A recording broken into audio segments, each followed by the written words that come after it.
Olá, seguramente já ouviu falar de Bitcoin, já ouviu falar de criptomoedas, já ouviu falar daquelas subidas vertiginosas de valor da Bitcoin, também das quedas.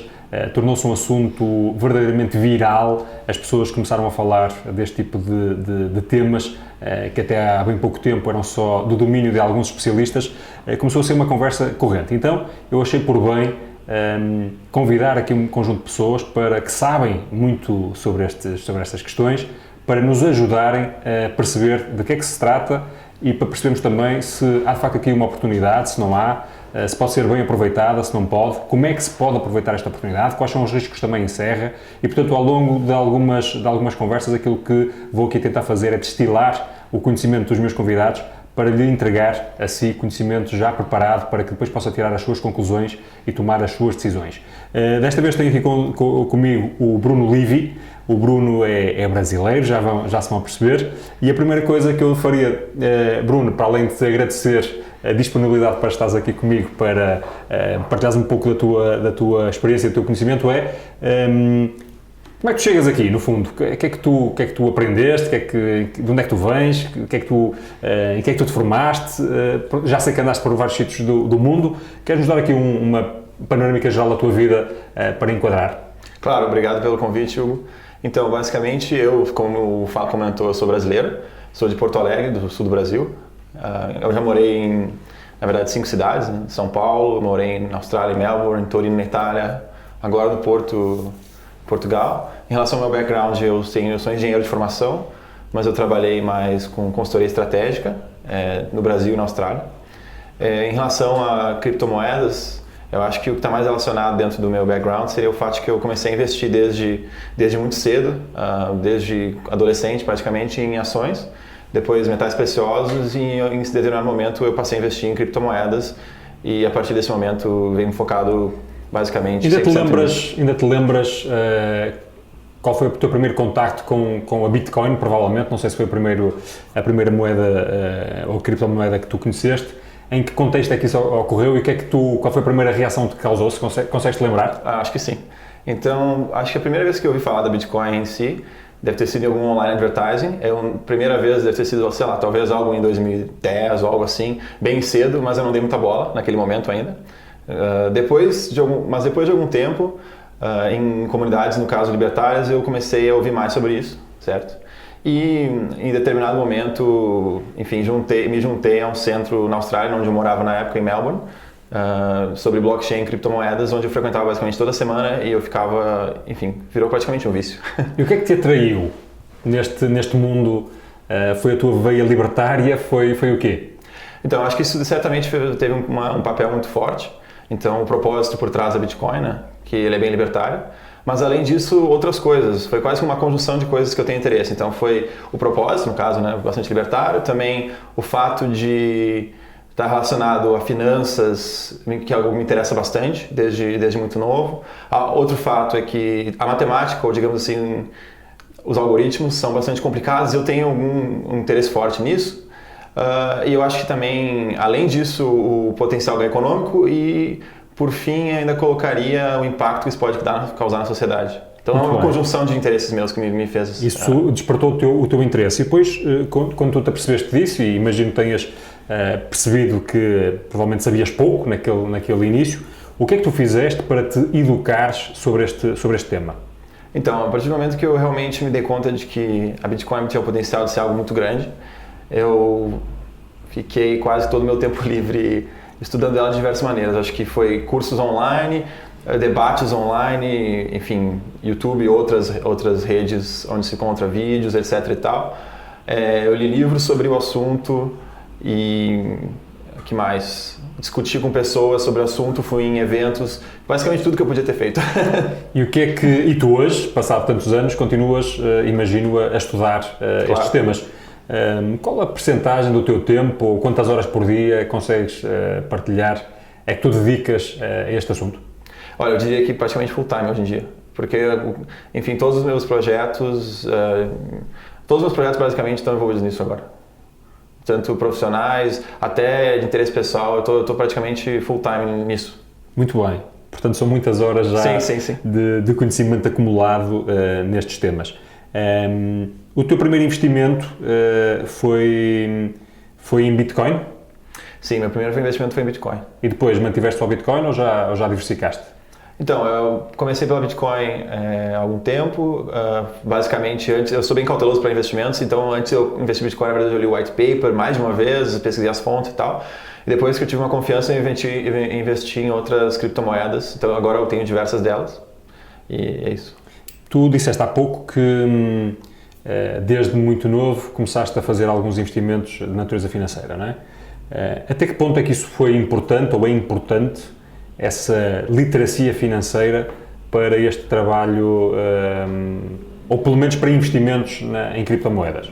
Eu acho que ele é muito importante, mas ele per se não é suficiente, porque é um tipo de ativo completamente novo.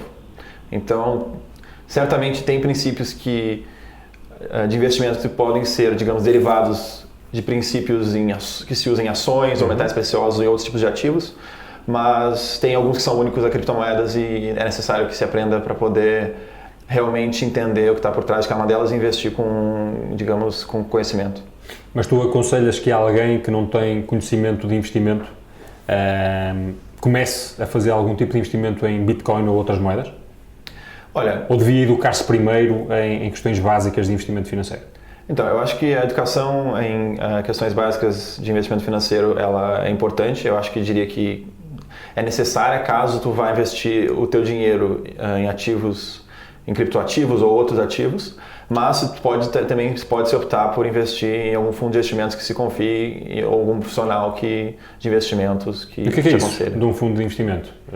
Então, fundos de investimento são basicamente são empresas onde tem-se gestores de investimentos que eles captam investimento de diversos investidores, de clientes, que querem investir neles. Eles têm uma tese de investimentos, uma estratégia, eles têm conhecimento, as ferramentas para poder investir, escolhem dentro daqueles, através das estratégias, princípios e usando as ferramentas que eles têm, escolhem os melhores ativos para serem investidos e dependendo do fundo de investimentos, podem ser investimentos de curto, médio ou longo prazo. E visando, claro, gerar um retorno maior do que, ou pelo menos igual ou superior àquilo que o mercado... exatamente, que o mercado naquele tipo de ativo deveria dar. E diz uma coisa, já há fundos vocacionados ou fundos de investimento exclusivos em criptomoedas? Há poucos, nesse momento, que já estão legalmente estabelecidos. Tem vários que... digamos assim, várias pessoas ou várias entidades estão tentando criar esses fundos, mas não é nada fácil. O processo legal é bem complicado, é uma área muito nova. Ok, falas aqui de uma questão legal, que é uma questão pertinente.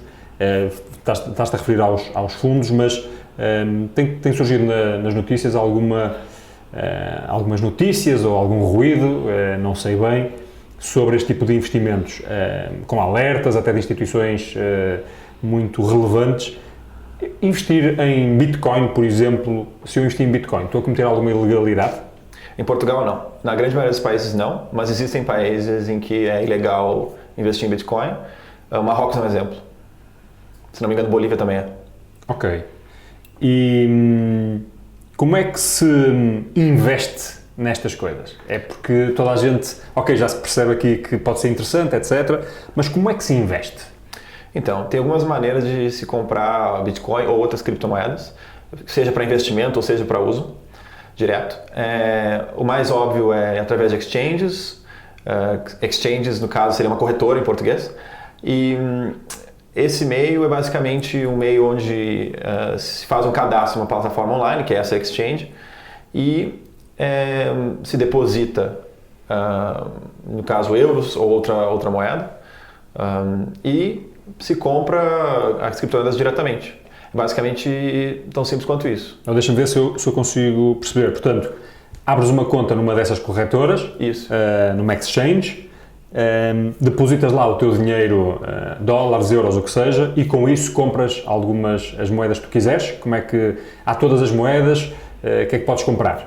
Então, esse é outro ponto. Então, assim, geralmente as exchanges que aceitam euros ou dólares, elas geralmente só vendem as principais criptomoedas. E daí tem Bitcoin Cash, Litecoin, Ethereum, Essas geralmente são aquelas que são comercializadas nas exchanges que aceitam euros, mas se tu quiseres, no caso, comprar, digamos, criptomoedas menores ou altcoins, no caso. São chamadas altcoins. Altcoins, exato. Que na verdade altcoins quer dizer alternative coins, ou seja, são menores ou são alternativas, ou são as principais. E pode-se comprar em outras exchanges que só aceitam criptomoedas. Então, o processo para comprar essas altcoins tende a ser, primeiro, abrir a conta na exchange que vende, por exemplo, Bitcoin, uma moeda grande, se deposita os euros, compra Bitcoin, transfere Bitcoin para uma exchange que se comercializa altcoins e de lá tu usa Bitcoin para comprar uma altcoin. Ainda não é um processo muito smooth, não é? Ainda é uma coisa todos os processos de compra, venda, e já lá vamos, enfim, de manter, de guardar estas moedas ainda não são uma coisa mais suave. Isso é uma dificuldade ou, pelo contrário, ainda é uma oportunidade para quem está agora a começar? Então, eu acredito eu concordo contigo que não é tão fácil.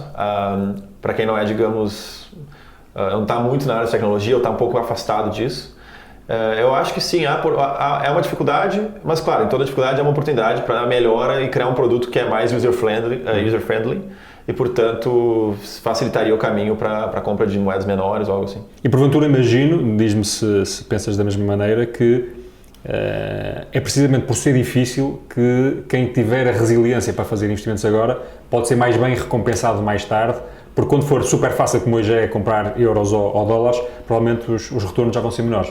Sim, eu concordo com isso, faz sentido.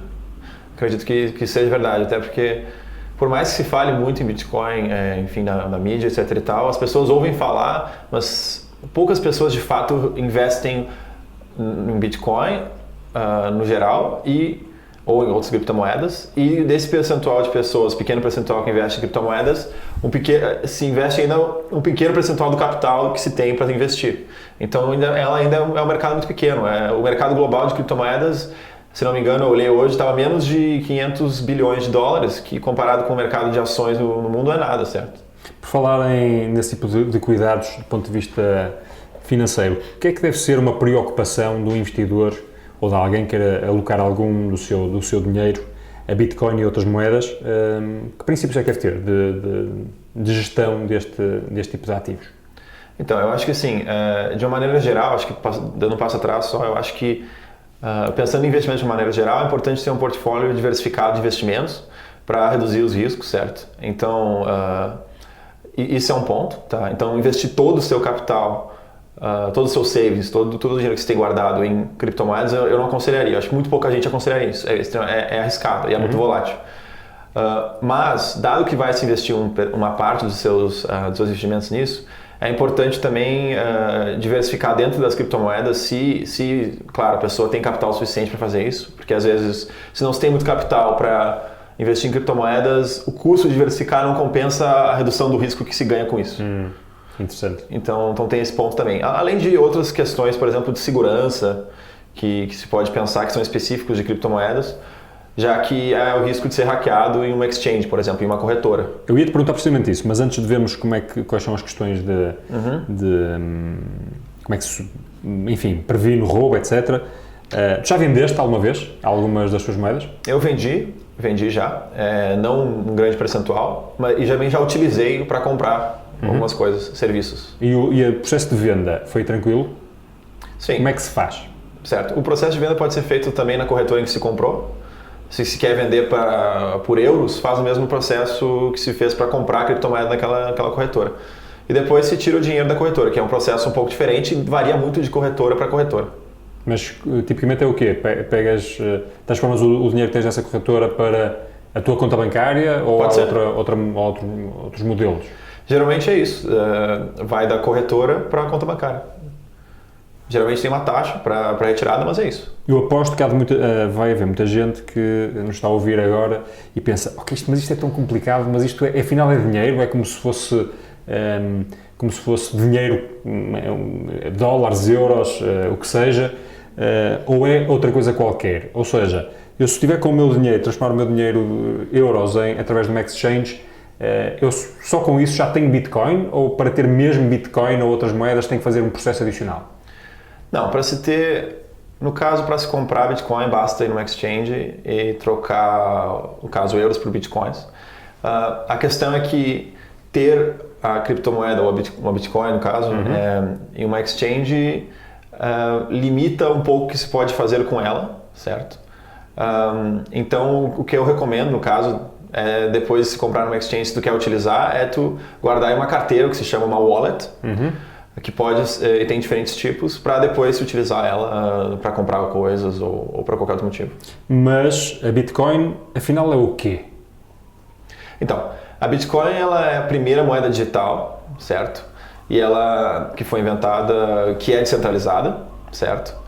E ela pode ser utilizada sem um intermediário para comprar, para trocas. Então, basicamente, essa é a maneira mais simples de descrever ela. E eu acho que se tu olhares basicamente o que está escrito no white paper da Bitcoin, tu vai ver que a descrição, o nome da Bitcoin, ou a descrição dela é Peer-to-Peer Electronic Cash System, que é o que ela é. Mas, ao dizeres, e disseste de forma sutil, mas eu acho que é importante sublinhar isto, que é uma moeda descentralizada, isso é uma mudança total de paradigma, correto? Sim, de acordo. Isso é o que faz dela ser única, na verdade, né? Antes disso, já existia, digamos, já existiam tentativas de se criar, ou pelo menos moedas digitais que não eram descentralizadas, certo? Mas essa foi a primeira bem-sucedida que realmente ocorreu. E claro, isso tem diversas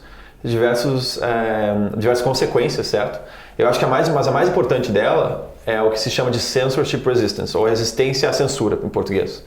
Que basicamente quer dizer que se instituições, digamos, quiserem fechar a Bitcoin, elas não conseguem de uma maneira muito fácil, até porque ela tá, digamos assim, distribuída em diversos pontos, diversos nodes, no caso, e portanto, para fechá-la, deveria fechar todos os nós ou ainda desligar a internet como um todo. E eu acho que é importante esgravatarmos um pouco mais nisto, ou seja, as moedas tradicionais, o euro ou o dólar, por exemplo, são emitidas por ordem de alguém, de uma pessoa que sabe exatamente quem é, tipicamente um banqueiro central, não é? Um responsável de um banco central, certo.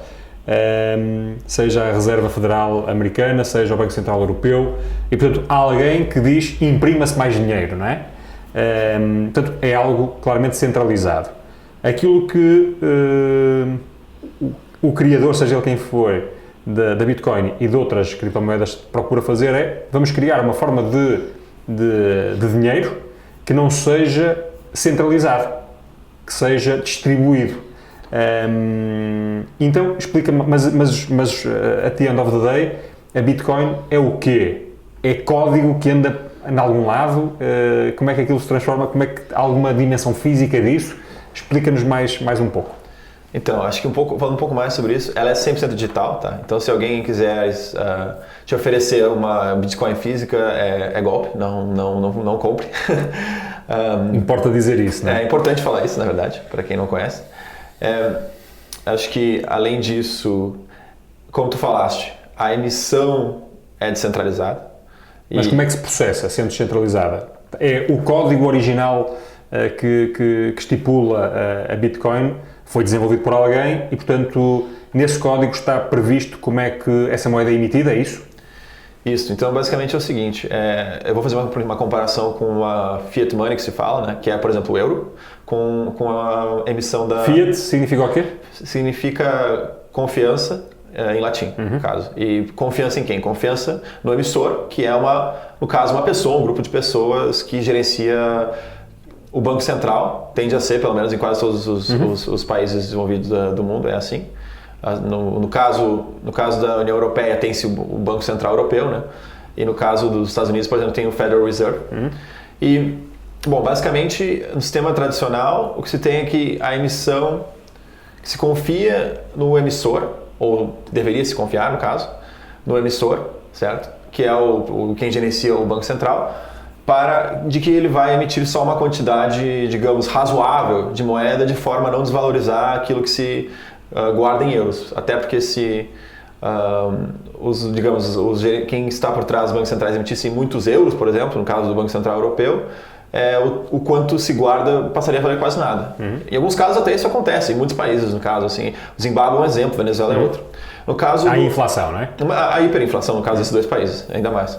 Então, no caso da Bitcoin é diferente. Não há um emissor central. Há um algoritmo open source, certo?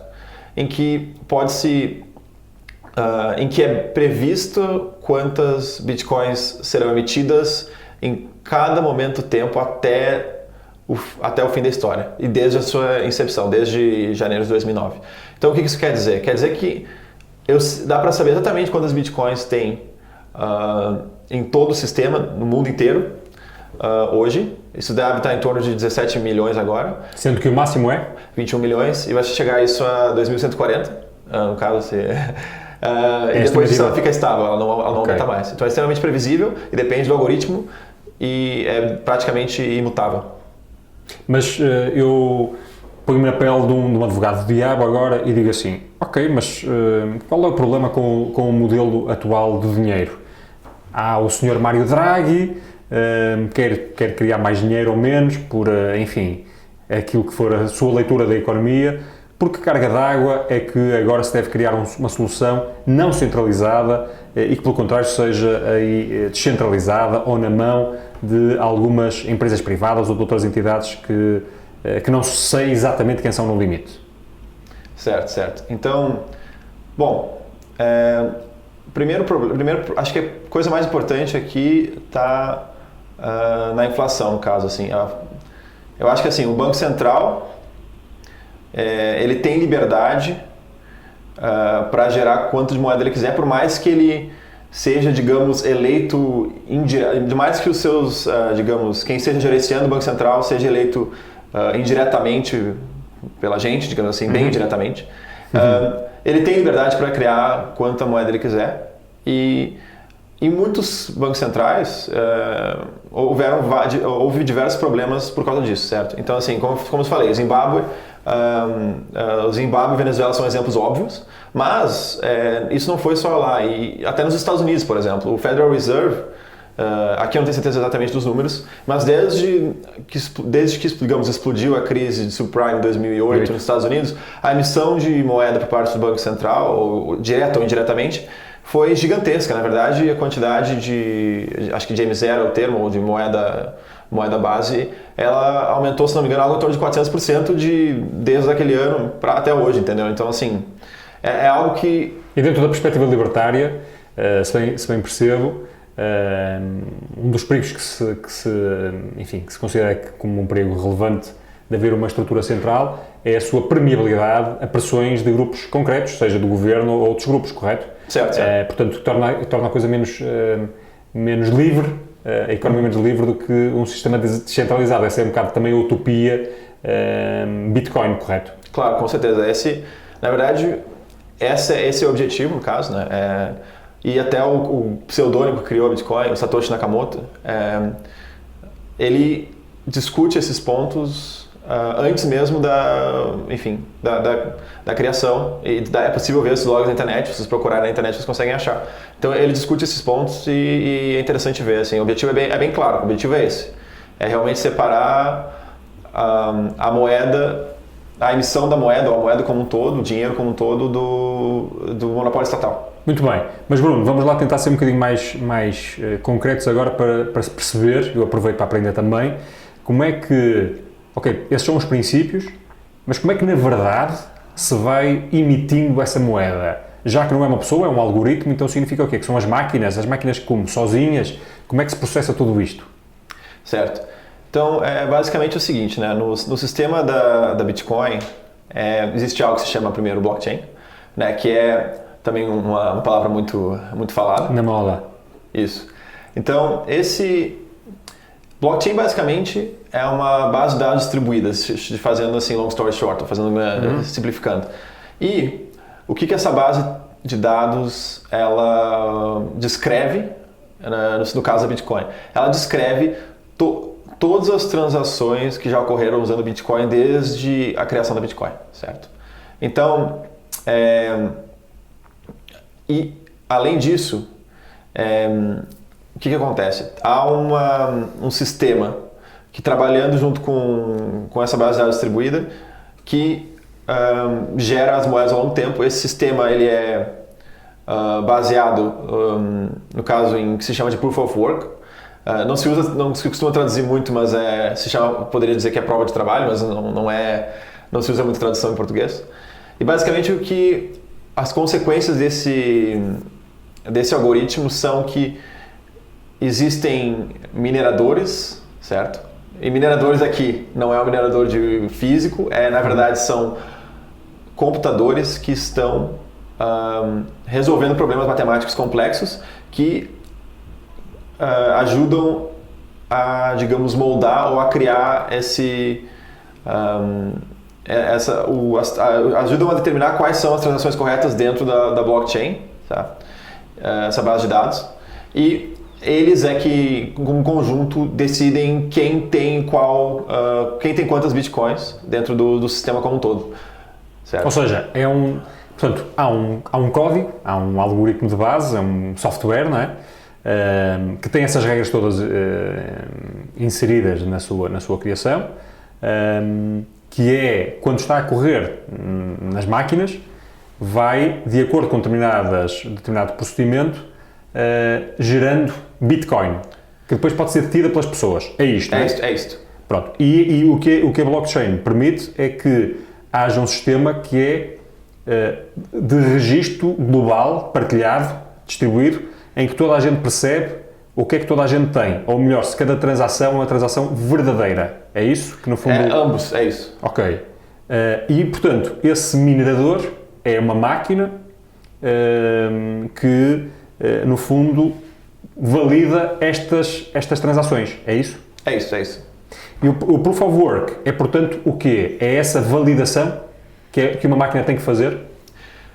Sim, então assim, seria mais ou menos isso. O Proof of Work basicamente é um componente do algoritmo da Bitcoin, certo? E o que ele quer dizer? O que ele quer dizer na prática? Ele quer dizer que é necessário que essas máquinas realizem trabalho computacional para verificar se as transações estão corretas, para que evite que haja uma coisa que se chama Denial of Service Attack, que no caso seria um ataque ao sistema onde se joga falsas transações em grande quantidade para confundir todo o sistema. Isso tem algo parecido no e-mail, por exemplo. O algoritmo anti-spam de e-mail, ele usa algo semelhante, certo? Em alguns casos, em que, para evitar que haja que se enviem infinitos e-mails que são spam, o que se exige é que para cada e-mail é necessário que ele realize um trabalho computacional para ser mandado, de forma que não vale a pena os attackers ou as pessoas que estão mandando esses spam enviem muitos e-mails para todo mundo e, enfim, tu não consiga saber o que é spam e o que não é. E, portanto, o minerador, o que tem que fazer é validar essa transação, não é? Isso bem sei, isso é aquilo que referias há bocado, dificuldade matemática, o tal desafio matemático, no fundo é isso. É isso. Mas aqui surge um dos problemas aparentemente da Bitcoin, não é? Porque os problemas matemáticos são de dificuldade, como é que se diz? Exponencial, correto? Sim, eles crescem ao tempo, sim. E portanto, o que está também a acontecer é que com isto exige cada vez mais poder computacional e consumo de energia. Isto não torna, não é o fim em si mesmo da própria Bitcoin? Ou o próprio fim da Bitcoin? Olha, hoje em dia, por mais que a quantidade, digamos, de energia utilizada no sistema do Bitcoin, principalmente para mineração, seja proporcionalmente ou relativamente elevada, dado quantas transações e qual o volume de transações que haja no sistema, assumir que no futuro a Bitcoin vai ter exatamente, digamos assim, vai ter a mesma razão, digamos, de custo e eletricidade por volume transacionado não é razoável, porque o sistema do Bitcoin pode evoluir ao longo do tempo de forma a tornar-se mais eficiente. O hardware utilizado para fazer mineração pode tornar-se mais eficiente. E um exemplo até de algo que está sendo desenvolvido agora para Bitcoin, que pode reduzir bastante o gasto energético da Bitcoin blockchain, do sistema da Bitcoin, é a Lightning Network, no caso. Ele está sendo desenvolvido agora, tá, para ser implementado na Bitcoin e ele reduziria significativamente o gasto energético do sistema, por exemplo. Ou seja, é verdade que hoje, com a tecnologia que existe, a transação fica demorada e cara, desde logo por consumo energético, mas não significa que a tecnologia não vai evoluir e, portanto, a Bitcoin pode perfeitamente acomodar evoluções tecnológicas, isso seja no hardware, seja na própria forma como é validada, etc. Claro. Sem se mexer, mas pergunto, sem se mexer no próprio código da Bitcoin, é isso? Não, na verdade, há de se mexer no código da Bitcoin, no caso, mas... Sem pôr em causa os princípios originais? Sim, nesse caso não se danifica os princípios originais. Quer dizer, depende do que se considera princípios originais. No caso, os princípios fundamentais originais não serão modificados, certo? Okay. Então essa é a questão, mas vai haver algumas modificações para que isso possa ocorrer. Bruno, e porquê que alguém faz esta mineração? Porquê que há miners? Tem alguma vantagem? São pagos? Quem é que lhes paga? Como é que isto funciona? Então, a mineração, na verdade, ela é feita, digamos assim, o objetivo dela para o sistema é validar as transações, tornar isso de forma a tornar o sistema seguro e confiável. No entanto, há um incentivo para que isso seja feito. E o incentivo é a emissão de bitcoins. No caso, é uma moeda que tem a sua oferta, a oferta de bitcoins, ela cresce ao longo do tempo, certo? Mas, apesar de ser previsível, ela é uma moeda que eu poderia definir como inflacionária, por mais que pessoas chamam de deflacionária. Eu diria que é inflacionária, porque a oferta dela aumenta e ela aumenta para incentivar os mineradores a validar as transações. E, por exemplo, agora o que se tem é que a cada 10 minutos, mais ou menos, certo? Algum minerador vai acertar, digamos, vai validar uma transação, validar o grupo de transações daqueles 10 minutos, daquele bloco, e ele vai receber, se não me engano, agora seria 12,5 bitcoins por isso, que no caso agora não é pouco. 12,5? Sim.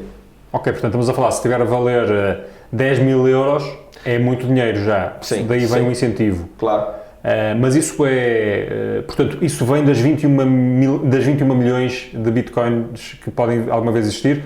O sistema autocria essas moedas automaticamente dentro dessas 21 milhões para remunerar os mineradores, é isso? Exato. Além disso, há taxas de transação, certo? E essas taxas de transação também vão aos mineradores. Então são dois incentivos. A emissão de bitcoins para os mineradores e a taxa de transação. A taxa de transação também são em bitcoin, é isso? Isso. E diz-me uma coisa, os mineradores para serem remunerados têm que acertar num tal problema matemático, correto? Mas é preciso mais alguma coisa, alguma dimensão de sorte? Ou é tipo um sorteio de quem acerta? Ou tu, assim que validas bem adequadamente uma transação, vais remunerado? Olha, certamente há sorte envolvida. Então a questão é a seguinte: para validar as transações através de resolvendo esse problema matemático, basicamente a maneira de se fazer isso sem desencriptar o algoritmo, que nunca foi feito. É basicamente tentar soluções para esse problema matemático até acertar. Assim, soluções basicamente aleatórias, entende? Então, só que assim, claro que se tu tem um poder computacional maior, o que se chama o hash power, a tua chance de acertar é proporcionalmente maior ao teu hash power. E como é que se acerta ou deixa de acertar? Quer dizer, algum software que o minerador tem, ou que alguém inventou, ou que alguém pode inventar ainda, para ir decifrando aqueles problemas, é isso que o próprio sistema vai gerando? Então, assim, dependendo da criptomoeda, há diferentes, primeiro, tipos de hardware utilizado, né? Na Bitcoin, nesse momento, se usa o que se chama de ASICs, que é um tipo específico com um grande poder computacional, certo? Que é focado para minerar. Então, assim, não é uma parte do teu computador que tu está usando o tempo ocioso para isso, mas que se usa muito, são esses ASICs que se chama, que são os hardware específicos. Eles têm grande poder computacional, são praticamente criados para isso. E correm algum software específico para desenvolver? O software específico. No caso, se não me engano, dá para baixar, eu esqueci o nome, enfim, acho que é bitcoin.org, mas assim, tu pode baixar um software específico para mineração de Bitcoin, tu roda esse software e começa a minerar isso. Ok, nós estamos aqui a falar de Bitcoins e eu queria perceber, há bocado perguntei-te como é que se compra, como é que se vende e como é que se guarda. Certo, para guardar tem dois tipos de... Porque as pessoas sabem como é que vão guardar o dinheiro normal, não é? Claro. Ou está no banco, ou ficam com o dinheiro, põem em casa no colchão, ou compram outras coisas tipo ações ou coisa do género, e a Bitcoin e outras moedas. Então, eu acho que assim, para guardar Bitcoin tem dois tipos, digamos assim, de storage que se fala, de tipos de meios para guardar. Eles são chamados cold storage e hot storage, basicamente, quente e frio. No caso, o hot storage, ou guardar quente, no caso assim, seria a tradução, seria guardar de uma maneira online, no caso. Pode ser uma web wallet, uma carteira, digamos, online, algo da web, onde se basicamente é um website que se entra e se consegue uma carteira de Bitcoin com uma chave pública, uma chave privada, public key e uma private key, e é isso, depois se deposita nesse endereço. No caso, ainda tem a mobile wallet, que basicamente é a mesma coisa, só que no celular, e também pode ter um QR Code que facilita os pagamentos via celular. E esses seriam os dois principais tipos. Aí no caso ainda tem a cold storage, né, que se fala, que seria basicamente uma maneira de se guardar offline. E daí tem alguns tipos, né? Tem basicamente pode guardar no teu computador, enquanto ele estiver offline, tu tem a chave pública, a chave privada. Quando ele estiver offline, esse é um tipo de cold storage. Mas quando tu entrar online, há algum risco um risco maior de hack, porque ele se torna-se uma hot storage. Há também o hardware, então eu tenho aqui, na verdade, posso mostrar. Isso aqui é uma hardware wallet, certo? Aqui eu posso guardar, no caso, criptomoedas sem estar na internet, mas para poder fazer transações eu tenho que estar online. Então eu ligo ela com o meu cabo ao computador e posso fazer transações com ela, etc. Mas é a maneira mais segura de se guardar. Ainda há mais um tipo de cold storage, além do desktop e do hardware, que é paper wallet, que se chama, que é basicamente uma folha de papel com uma chave pública e uma chave privada, que é o que... imprimes e guardas. Imprimes e guardas, é isso. Ok, convém não arderes e nem perderes, não é? Não é. Mas apesar disso, destas formas de guardar, há riscos de roubo, não é? Como é que se processam os roubos deste tipo de ativos? Então, a maneira mais comum é basicamente ser hackeado. Então, por isso que... Mas hackeado onde? No teu computador? Onde é que pode ser hackeado? Então, quando você está online, há sempre algum risco de ser hackeado, né? Por mais, dependendo do que está utilizando, há um risco maior ou menor, mas há um risco de ser, digamos assim, de hackear o teu computador através da rede e obtém-se a tua chave privada, que é o que é necessário para poder fazer transações com o que tu tiveres de Bitcoin. Então, assim, essa é a maneira mais comum. E é possível, assim, hackear, por exemplo, as corretoras, as exchanges, porque elas estão online basicamente todo momento. Claro que elas têm sistemas para evitar o hack, mas algumas já foram hackeadas e há esse risco. Também, como eu falei, web e mobile wallets é possível hackear porque elas estão online. No caso, o que se está offline basicamente não se dá para hackear, mas há outras maneiras de se roubar bitcoins. Uma delas seria basicamente, tu tem por exemplo, uma paper wallet, um pedaço de papel com uma chave pública e uma chave privada, alguém acha, te rouba, pronto, ele tem acesso às tuas coisas, entende? Então, claro. Existem outras maneiras também, mas são menos comuns. Muito bem, falaste várias vezes já de chave pública e chave privada, eu acho que isto é importante, é um conceito importante, porque, corrige-me se eu estiver enganado, tu quando guardas a tua Bitcoin, e acho que é igual para as outras moedas, tu na verdade não guardas, já sabemos que não há nada de dimensão física, mas também não guardas nenhum tipo de nenhum código, ou seja, não guardas nenhuma parte do código, não guardas as moedas em concreto, não existem nem que seja na tua wallet física, não é? Certo. Tu guardas uma chave privada, porque as transações são feitas com um match entre uma chave privada e uma pública, correto? Certo. Toda a gente conhece a pública, no fundo é o teu endereço de e-mail, que tu podes dar para alguém te enviar alguma coisa qualquer, mas tu depois, para conseguires validar uma determinada transação, para dares o ok, tens que utilizar a tua chave privada, correto? Correto, é isso mesmo. E no fundo o que tu guardas numa paper wallet, numa outra cold wallet ou numa hot wallet, vai ser o teu código, o teu código, sim, a tua chave privada, é isso? É isso. Basicamente é isso. Ok. E o que é que acontece se tu perdes essa chave? No fundo é a chave de acesso ao teu cofre, não é? Sim, bom, se tu perderes essa chave e ela não tiver linkada a nenhuma carteira que tenha além da chave, uma senha que tu possa acessar ela, o que acontece, por exemplo, numa hardware wallet, tu basicamente não tem mais acesso às tuas criptomoedas, ao teu Bitcoin no caso, e pronto, perdeu. Perdeu e nunca mais vão ser de ninguém aquelas moedas. Bom, se alguém achar... Certo, imagina que tu guardas só tens aquilo numa paper wallet. Sim. E queimas a paper wallet num momento qualquer de loucura. Sim. A partir daquele instante, aquelas moedas vão ficar sem dono para todo sempre, é isso? Seria isso, ao menos que tenha memória fotográfica ou algo assim. Não vale a pena confiar nessa memória, não é? Pois acho que não. Ok, estamos aqui a falar de Bitcoin porque é a mais conhecida, é a original, mas há muitas outras moedas, não é? Moedas, sim. Enfim, que é a designação mais corrente, pode não ser a mais correta, porventura. Quantas criptomoedas é que haverá nesta altura? Mais de 1.500. Mais de 1.500? Mais de 1.500. Então, assim, se tu fores no site www.coinmarketcap.com, tu podes ver que já há mais de 1.500 criptomoedas que estão listadas ali, o que quer dizer que tem no mínimo essa quantidade que eles colocam ali, que eu não me engano é um pouco mais de 1.500, mas existem outros que não estão listados ali também. Mas, Bruno, diz uma coisa, nem todas estas chamadas so-called coins, não é? Procuram realmente serem moedas de utilização corrente, como se fosse o euro ou o dólar, correto? Certo. São moedas que, enfim, à falta de outro nome, são convenções entre pessoas que atribuem àquilo um determinado valor para uma transação qualquer, de um assunto qualquer, de um tema qualquer, correto? Certo. Portanto, eu acho que esta história são 1.500, mas temos que ver com essa perspectiva, não é? De fato, então assim, é um bom ponto.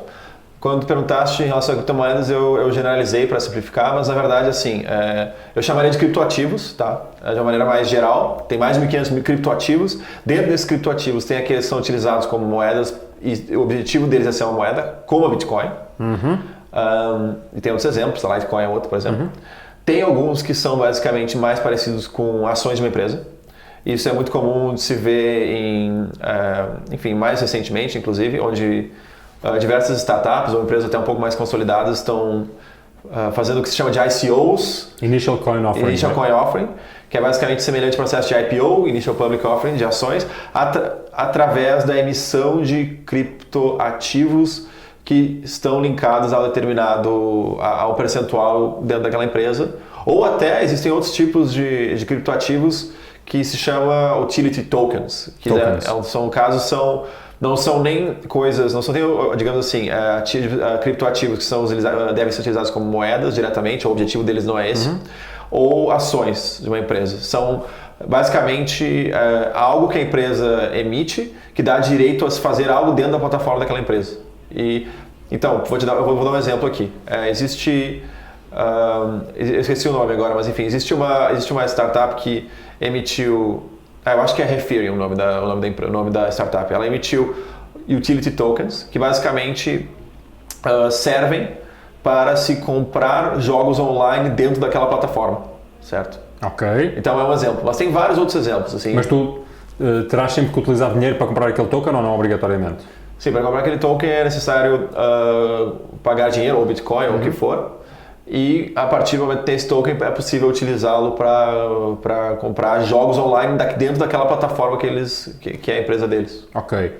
E é suposto esses ativos, esses criptoativos, terem uma perspectiva sempre de valorização enquanto ativos ou podem ser só meras uma forma de transação, sem obrigatoriamente ter essa perspectiva de valorização? Então, assim, acho que se eu entendi bem, a tua pergunta seria relacionada se esses ativos são... Podes detê-los só com o mero objetivo de ganhar dinheiro mais tarde, por armazenares e depois transacioná-los, ou é apenas uma coisa utilitária para tu estares dentro de uma plataforma, por exemplo, e conseguires trocar alguma coisa com os outros utilizadores dessa plataforma? Certo. Então a questão é a seguinte, o objetivo primário desses utility tokens, que acho que imagino que tu está te referindo, eles não são, o objetivo não é de investimento, ou seja, não é como se fosse o que se chama algo como um bem de capital, que eu acho que é assim que se chama.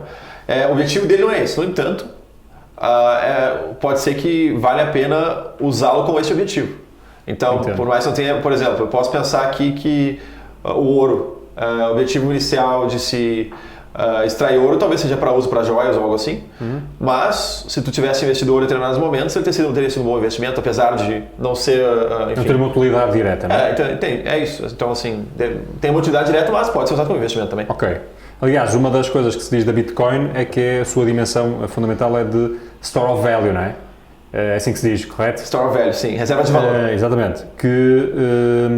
Portanto, mesmo que não funcione ainda como uma moeda hoje, já tem pode ser uma vantagem, porque a expectativa é de valorização do próprio ativo ao longo do tempo, mesmo que hoje não consigas utilizá-lo facilmente. Concordo. Então, assim, é verdade. Então, assim, a questão é a seguinte. Hoje em dia, a Bitcoin, sem a implementação ainda do Lightning Network em grande escala, que é o que eu comentei antes, ela não suporta, o sistema não suporta uma grande quantidade de transações por segundo, que seriam necessárias para ser uma moeda usada por todo mundo, nem perto disso. Então, assim, agora, eu não sei quais os números exatamente, mas deve suportar algo em torno de 5 transações por segundo. A Visa, por exemplo, né, acho que suporta 100 mil transações por segundo, algo nessa ordem. Claro. Mas, no futuro, com tecnologias como o Lightning Network sendo implementadas, espera-se que vá sim poder se transacionar com essa frequência, com esse volume de transações. E, portanto, há essa dimensão, digamos, de store of value ou de reserva de valor, porque acredita-se que no futuro ela vai poder suportar essa quantidade de transações, portanto o valor dela vai ser muito maior do que seria se não pudesse. Bruno, achas que vai chegar o dia em que as criptomoedas, seja quais forem, inclusivamente pode não ser sequer a Bitcoin ou outras que existem hoje, vão substituir o dinheiro como o conhecemos hoje, o dinheiro mais tradicional dos bancos centrais? Achas que isso vai algum dia acontecer? E por outro lado, se achas que as entidades que hoje mais estão dependentes ou que mais têm a ganhar ou a perder com a mudança do paradigma, como os bancos centrais, os próprios governos muitas vezes e as grandes empresas financeiras, se vão dar esse mercado de barato, se não vão, enfim, criar muitíssimos problemas, desde logo regulatórios, para que este novo paradigma possa de facto consolidar-se? Então, eu acho que, o primeiro ponto foi em você acha que elas vão substituir o fiat money, o euro, os dólares, etc. Eu acho que sim. Não acredito que isso vai acontecer tão rápido. Arriscas algum número? Olha, se eu tivesse de dar um número, eu diria, sei lá, 15 anos.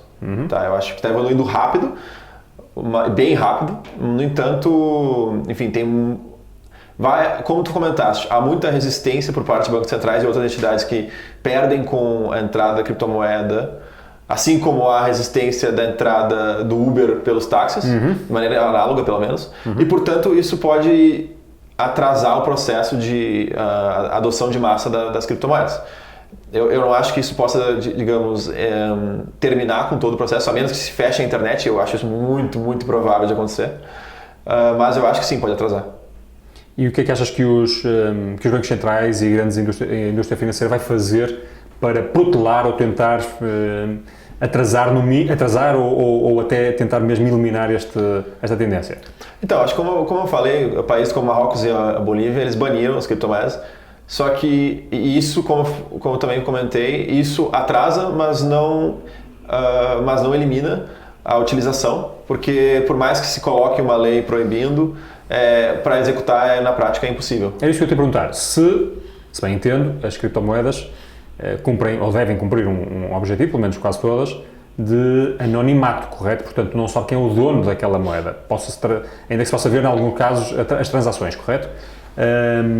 Como é que um governo pode proibir a transação ou a detenção de moedas, mas as pessoas podem ter na sua wallet e isso é passível de ser descoberto? Quer dizer, como é que isto funciona? É razoável essa pretensão de um governo? Então, eu acho que assim, eu não acho que seja razoável. Agora o ponto consegue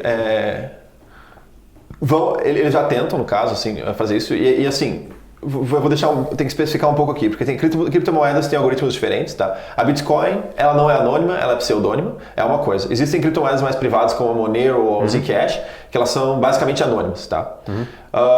A Bitcoin é muito mais fácil de se descobrir, digamos, quem possui quanto de cada uma do que a Zcash ou a Monero, ou algo assim. No entanto, não é tão fácil assim descobrir quem possui cada quantidade de Bitcoins no sistema. É necessário, digamos assim, uma pesquisa grande por parte de quem quer descobrir. Não é fácil, você tem que, às vezes, obter informações privadas da pessoa, etc. Por quê? Porque dentro do histórico das transações no blockchain, há todas as transações com o endereço que foi usado para transacionar, mas não há o link, não há a ligação entre esse endereço e a pessoa que transacionou. E ela pode também mudar os endereços que ela possui ao longo do tempo sem problema nenhum. Então, assim, para fazer o track, para seguir todo o rastro, desde que a pessoa entrou, comprou numa exchange, trocou essas carteiras, é realmente muito difícil, mas, enfim... não é sempre possível. Não é impossível, não é impossível. Já foi feito. Ok, entendo. Mas torna muito mais difícil do que o dinheiro tradicional, não é? Sim. Bruno, a Bitcoin quando foi criada, foi inicialmente começada a ser comercializada a uns meros cêntimos. Aqui há uns meses, eu creio que ainda em 2017, já não sei, atingiu os $20.000 por moeda, correto? E portanto, a certa altura esse rally levou a que muita gente, nomeadamente muitos leigos, começassem a investir e entretanto de lá para cá tem vindo a cair, agora estabilizou um pouco, continua a haver alguma volatilidade, mas houve uma quebra imensa e seguramente há milhões ou muitas dezenas de milhares de pessoas que estão a perder muito dinheiro porque compraram muito caro. Isto no fundo é o fim do sonho da valorização da Bitcoin ou ainda se vai esperar aumento dos preços? Então, eu realmente acredito que não. Por isso eu também invisto em criptomoedas. Acho que pensar que essa queda que houve, por mais que percentualmente tenha sido bastante significativo para um ativo tradicional, já aconteceu muitas vezes na história da Bitcoin e depois disso ela subiu significativamente, tá? Mas eu também acho que quem vai investir em Bitcoin ou criptomoedas tem que entender que ela é um tipo de ativo muito volátil, tá? E eu não recomendaria, e é importante ser, digamos, racional, calmo e... Assentar em princípios as suas decisões. Exato. Então, assim, realmente um tipo de ativo mais volátil que a maior parte dos outros tipos e é importante ter isso em mente antes de investir para poder realizar ganhos de maneira razoável. E agora a pergunta que toda a gente quer ver respondida, ok, isto é tudo muito bonito, muito interessante, porventura, complicado, não sei bem até como funciona, mas o que eu quero saber é, ainda posso ganhar muito dinheiro com Bitcoin ou outras moedas? Sim ou não? Sim, mas não tanto quanto se ganhou se tivesse, se tivesse comprado bem no começo. A valorização dela já foi bastante elevada. Se for, não é possível, digamos assim, ganhar um percentual tão elevado do que alguém que investiu em 2009, 2010, 2011 e guardou até agora, mas é possível sim ganhar bastante dinheiro. Ainda pode ser um investimento que seja um verdadeiro game changer para a vida financeira de um indivíduo? Seja em Bitcoin, seja noutras moedas que possam surgir? Eu acredito que sim, mas também acho que é importante, de novo, ressalvar que é importante diversificar o portfólio de investimentos e, além disso, sempre ser razoável e racional nos investimentos que se faz. Qual é aquele conselho mais básico, mais fundamental que tu dirias a quem pode estar a pensar em investir em Bitcoin ou outras moedas? Bom, eu acho que a primeira coisa seria estude, certo? Então, assim, entenda o que seja através de um curso online, seja perguntando para um consultor de investimentos ou alguém que entenda de criptomoedas, porque, enfim, não é algo simples, tá? Sim, acho que é possível... é possível ganhar sim bastante dinheiro, no entanto, existem muitas criptomoedas ou outros tipos de criptoativos que são, por exemplo, golpes, scams no caso, e se não se sabe nada e começa a investir em alguns deles, pode se perder muito dinheiro. Então é realmente importante estudar e buscar informação antes de investir. E talvez um conselho sempre útil nestas coisas é não investir mais do que se pode perder, correto? Certo. Acho que é bem razoável também, já dado que a volatilidade é muito alta. Sem dúvida. Bruno, muito obrigado pelo teu tempo, por esta aula. Já tocámos aqui em várias coisas. Vamos arranjar certamente soluções para aprofundarmos alguns destes temas. Espero que tenha ficado com mais algum conhecimento sobre este assunto fantástico das criptomoedas. É um assunto tão novo, tão na ordem do dia, e que se possa sentir mais empoderado, desde logo para saber mais, mas já com algumas luzes. E nós vamos estar por aqui também no empreendedores.pt para continuar a cumprir a nossa missão de o ajudar na sua vida e naqueles assuntos para os quais sozinho pode ter alguma dificuldade. Portanto, conte connosco para este caminho. Até lá, bons negócios!